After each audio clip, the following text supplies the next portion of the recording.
حضرات گرامی، میں نے آیت کریمہ پڑھی، قد جاءکم من اللہ نور و کتاب مبین، تحقیق کہ آ گیا تمہارے پاس اللہ کی جانب سے ایک نور اور روشن کتاب۔ نور بھی آ گیا اور روشن کتاب بھی آ گئی۔ نور آیا، روشنی پھیلی، روشن کتاب آئی، ہدایت ملی۔ حضرات، اس سے پہلے دنیا کا کیا حال تھا، اس سے پہلے دنیا کی کیا تاریخ تھی، اس سے پہلے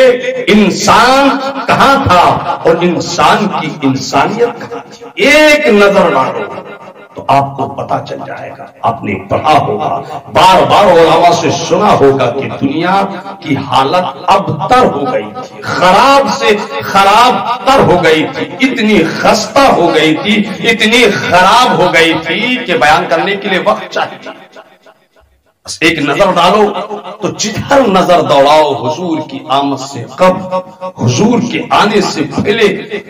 ادھر ہی آپ کو خرابی نظر آئے گی۔ دنیا میں صرف ظلم ہی ظلم رہ گیا تھا، ستم ہی ستم رہ گیا تھا، شرک کی آندھی چل رہی تھی، کفر کا طوفان اٹھ رہا تھا، بدعت کی آندھیاں چل رہی تھی،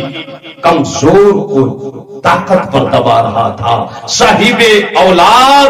یتیموں کو ستا رہا تھا، یہ زمین ظلم سے ڈھل گئی تھی، آسمان ستم دیکھ دیکھ کر کانپنے اور لرزنے لگا تھا، نہ مظلوموں کا کوئی پرسان حال تھا، نہ غریبوں کا کوئی پرسان حال تھا، نہ یتیموں کا کوئی پرسان حال تھا، نہ غریبوں کا کوئی پرسان حال تھا، کوئی بے کسوں کا کس نہ تھا، کوئی بے سہاروں کا سہارا نہ تھا، کوئی بیچاروں کا چارہ نہ تھا، بیوہ کو ذلیل اور کیا کہتے ہیں ابھاگن کو جلی اور منحوس کہا جاتا تھا،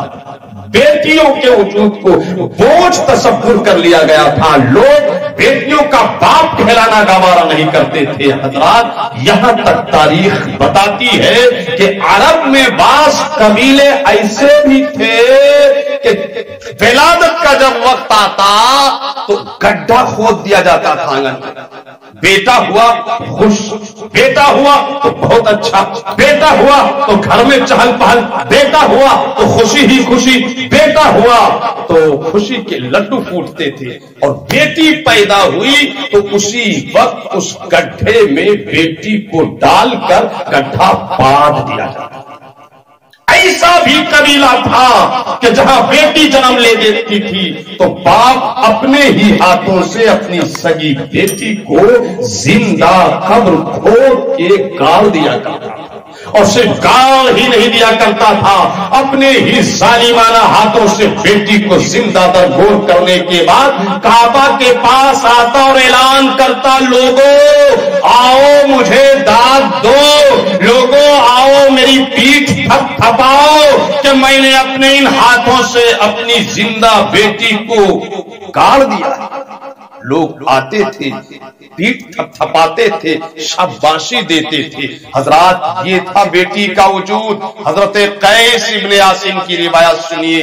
ایک روایت میں آتا ہے کہ خود حضور کی بارگاہ میں بیٹھ کر انہوں نے عرض کیا، یا رسول اللہ، آپ آئے تو انسانوں کو انسانیت ملی، آپ آئے تو ہمیں محبت اور شفقت کا جذبہ ملا، آپ آئے تو ہمیں عدل و انصاف کا پیمانہ ملا، آپ آئے تو ہمیں انسانیت ملی، ورنہ ہم کیا تھے؟ ہمیں وحشی جانور تھے، وحشی جانور، ہمارا حال وحشی جانوروں سے بدتر ہو گیا تھا۔ یا رسول اللہ، ہمارے ہاتھ سے غیر کو غیر اپنے محفوظ نہیں تھے، ہمارے ہاتھوں سے خود ہماری بیٹیاں محفوظ نہیں تھی، ہم خود اپنے ہاتھوں سے اپنی بیٹیوں کو زندہ درگور کر دیا کرتے تھے۔ کہتے ہیں کہ حضرت قیس ابن عاصم نے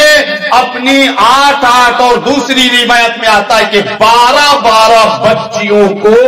قبر کھود کے زندہ دفن کر دیا۔ حضور سن کر آپ دیدہ ہو گئے، کہا قیس اب ایمان لا چکے ہو، اب تمہارے پاس نور آ چکا ہے، اب تمہارے پاس روشنی کی کتاب آ چکی ہے، اب تمہارے پاس رحمت للعالمین جیسا پیغمبر اعظم آ گیا ہے، اب بیٹیوں کو دفنایا نہیں جائے گا، اب بیٹیوں کو زندہ درگور نہیں کیا جائے گا، اب بیٹیوں کو سراپا رحمت بنا کر بھیجا گیا ہے، یہ پیغام عام کیا جائے گا۔ قیس جاؤ، اسلام نے تمہارے گناہوں کو مٹا ضرور دیا ہے، مگر تم نے جتنی بیٹیوں کو زندہ درگور کیا ہے، ایک ایک بیٹی کے عوض ایک ایک اونٹ صدقہ کرو۔ دوسرے صحابی جب حضور بیٹھے ہیں، صحابہ حالہ بنائے ہوئے بیٹھے ہوئے ہیں، دوسرے صحابی نے عرض کیا یا رسول اللہ ہمارا حال بڑا برا تھا، ہمارا حال بڑا بدتر تھا یا رسول اللہ، ہم نہیں جانتے تھے رحم کیا ہوتا ہے، ہم نہیں جانتے تھے شفقت کیا ہوتی ہے، ہم نہیں جانتے تھے الفت اور محبت کیا ہوتی ہے یا رسول اللہ، خود ہمارے ظالمانہ ہاتھوں سے ہماری بیٹیاں محفوظ نہیں ہوتی تھی یا رسول اللہ، کسی دوسرے کی ہم کیا سنائے یا رسول اللہ، دوسرے کا حال چال کیا سنائے، خود میرا حال یہ تھا کہ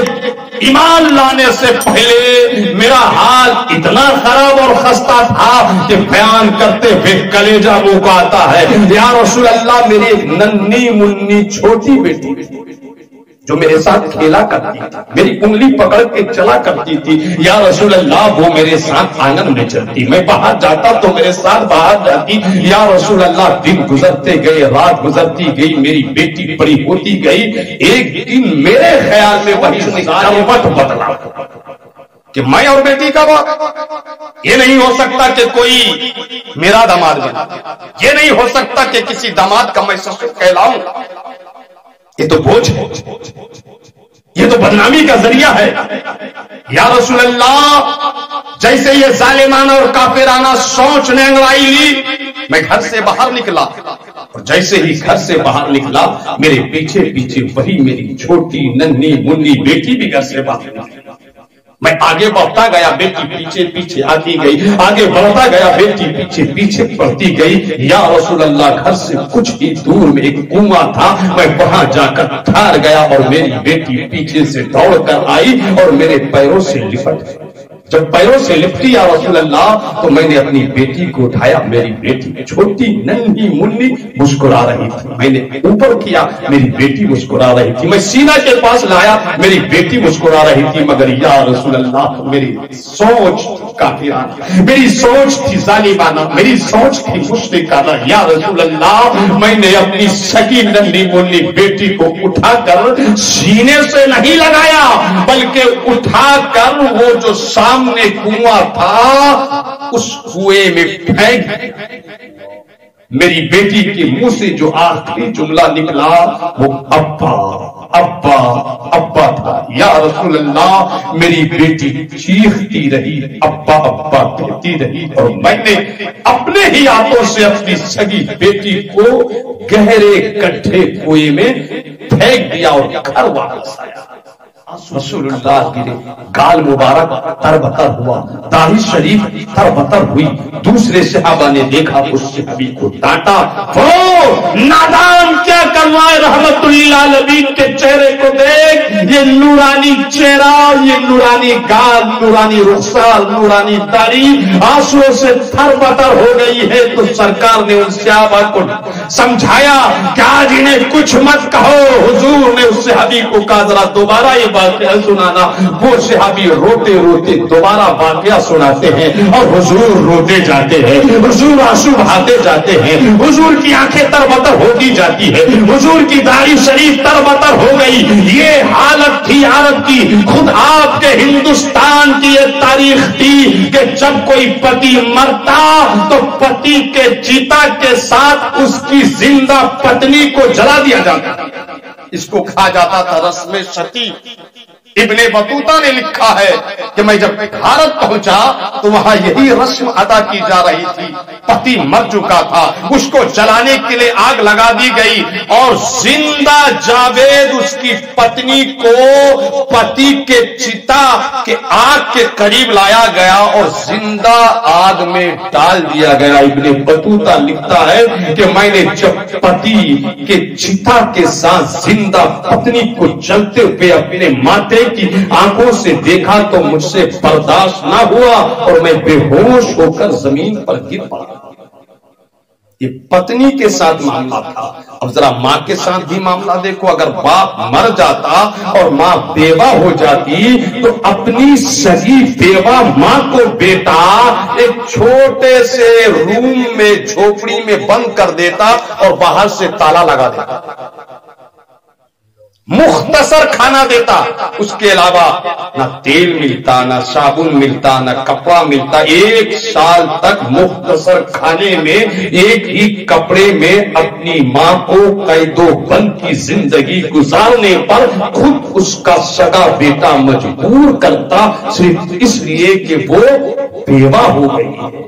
خود بیٹا اپنے ماں سے کہتا ماں تو بیوہ ہے، ابھاگن ہے، کوک جلی ہے، منحوس ہے، صبح صبح مت اپنا چہرہ دکھایا کر مجھ کو. اگر میں نے تیرا چہرہ صبح صبح دیکھ لیا تو میرے سارے کام بگڑ جائیں گے، میرے سارے کام خراب ہو جائیں گے. سوچئے ذرا جب ایک سگا بیٹا 1 سال کے لیے اپنی ماں کو ایک کان کوٹری میں بند کر دیتا تھا، ایک سگا بیٹا اپنی بیوہ ماں کو کہتا تھا ماں صبح صبح اپنا چہرہ بند دکھانا، وہ کیسا دور ہوگا کہ جب بیوہ کی کوئی عزت نہ تھی. وہ کیسا زمانہ ہوگا جب باپ اپنے ظالمانہ ہاتھوں سے خود اپنی سگی بیٹیوں کو زندہ درگور کر دیتا تھا. وہ کیسا دور اور زمانہ ہوگا جب مردہ پتی کے چتا کے ساتھ زندہ پتنی کو جلا دیا جاتا تھا. وہ کیسا زمانہ ہوگا جب مالدار لوگ غریبوں کو بات بات پر مارتے تھے، ڈانٹتے تھے، بیچتے تھے، جب چاہتے تھے ستاتے تھے. ایک ایک مرد ایک ایک دو نہیں درجنوں درجنوں شادیاں کرتے تھے اور جب چاہتے تھے طلاق دے دیتے. نہ شادی کی کوئی حد ہوتی تھی، نہ طلاق کا کوئی قانون ہوتا تھا. اللہ اکبر کبیرہ. جب ظلم اس چرم پر پہنچ چکا تھا، جب ستم اس حد تک پہنچ چکا تھا، جب دنیا کی حالت اتنی ابتر اور خستہ ہو گئی تھی، غریب رو رہے تھے، یتیم رو رہے تھے، مظلوم رو رہے تھے، بیوہ رو رہی تھی، ارے بچیاں رو رہی تھی. جب بچیوں کی آہیں عرش معلّہ سے جا کر ٹکرائی، جب بیواؤں کی پکار عرش معلّہ سے جا کر ٹکرائی، جب یتیموں کی آہیں عرش معلّہ سے ٹکرائی، مولا رحم رحم، مولا کرم کرم، اے خالق کائنات کوئی محسن اعظم کو بھیج جو بے کسوں کا کس ہو، جو بے سہاروں کا سہارا ہو، جو بے چاروں کا چارہ ہو. یہ تاپتی انسانیت، یہ بلکتی آدمیت، یہ زندہ درگور ہوتی بچیاں، یہ آگ میں چلتی ہوئی پتلیاں، یہ چھوٹی سی کالی کوٹری میں دم توڑتی بیوائیں. اللہ اکبر کبیرہ. آہیں آہیں آہیں، چیخ چیخ چیخ، پکار پکار پکار. صرف ظلم ظلم ظلم اور صرف ستم ستم ہی کا معاملہ تھا. آسمان دہلنے لگا تھا، زمین کانپنے لگی تھی، گویا آسمان و زمین سے آوازیں عرش معلّہ تک. مولا کرم کرم، مولا فضل فضل، محسن اعظم کو بھیج، انسانیت سکھانے والے کو بھیج، عدل کرنے والے کو بھیج، انصاف کے ترازو کو قائم کرنے والے کو بھیج، توحید کے نغمہ الاپنے والے کو بھیج، ظالموں کے ہاتھ سے مظلوم کو بچانے والے کو بھیج، پاپی باپ کے ظالم ہاتھوں سے اس کی بیٹیوں کو زندگی عطا کرنے والے کو بھیج. اللہ اکبر کبیرہ. زمین دہل دہل کے ہی کہہ رہی تھی، آسمان کانپ کانپ کے ہی کہہ رہا تھا، ہوائیں پیغام پہنچا رہی تھی مولا رحم، فضائیں پیغام پہنچا رہی تھی مولا رحم. تب اللہ جل مجدہ الکریم کو تڑپتی انسانیت اور دم توڑتی آدمیت پر رحم آیا، ترس آیا. اور پھر اس رب ذوالجلال نے اس خاک دانے گیتی میں 20 یا 21 اپریل کو 570 یا 71 عیسوی کو 12 ربیع الاول شریف کو صبح صادق کے وقت 4:30 بجے کے آس پاس کے وقت اپنے حبیب کو رحمت تمام بنا کر تکبیر، نعرہ رسالت، اہل سنت مسلک اعلی حضرت سرکار کی آمد، داتا کی آمد، مکی کی آمد، مدنی کی آمد، علماء اہل سنت، خلیفہ حضور تاج الشریعہ، خلیفہ حضور اشرف الفقہ، نعرہ تکبیر، نعرہ رسالت۔ صبح طیبہ میں ہوئی بنتا ہے باڑا نور کا، صبح طیبہ میں ہوئی بنتا ہے باڑا نور کا، صدقہ لینے نور کا آیا ہے تارا نور کا، اور یا رسول اللہ میں گدا تو بادشاہ، میں گدا تو بادشاہ، بھر دے پیالہ نور کا، اور نور دن دنا تیرا دے دال صدقہ نور کا، اور ناریوں کا دور تھا دل جل رہا تھا نور کا، ناریوں کا دور تھا دل جل رہا تھا نور کا، اور یا رسول اللہ تجھ کو دیکھا، یا رسول اللہ تجھ کو دیکھا ہو گیا ٹھنڈا کلیجہ نور کا، یا رسول اللہ تجھ کو دیکھا ہو گیا ٹھنڈا کلیجہ نور کا، اور نور کا کلیجہ ٹھنڈا کیوں نہ ہو، حضور کی آمد ہے، اللہ اہتمام فرماتا ہے، فرشتوں میرا محبوب خاک دانے گیتی کو اپنے قدوم میمنت لزوم سے مشرف فرمانے والا ہے، اس سے پہلے کہ میرا محبوب آمنہ کے گھر جائے، اس سے پہلے کہ میرا محبوب عبداللہ کا پود بنے، اس سے پہلے کہ میرا محبوب ہاشمی قریشی کی شان بن کر جائے، اس سے پہلے کہ میرا محبوب رحمت تمام بن کر جائے، اس سے پہلے کہ میرا محبوب توحید کا نغمہ آلاپ میں پہنچے، اس سے پہلے کہ میرا محبوب بے کسوں کا کس بنے، بے سہاروں کا سہارا بنے، بے چاروں کا چارہ بنے، بے کناروں کا کنارہ بنے، رحمت للعالمین بنے، ذرا اہتمام کرو، جشن کی محفل سجاؤ۔ آج بھی دیکھتے ہیں نا 12ویں شریف کی تاریخ جب بھی آتی ہے، علامہ جعفر العابدین کے تلامذہ، ان کے محبین، ان کے معتقدین، ان کے ماننے والے، ان علماء کے مقتدی حضرات کیا کرتے ہیں؟ کیا کرتے ہیں آپ لوگ؟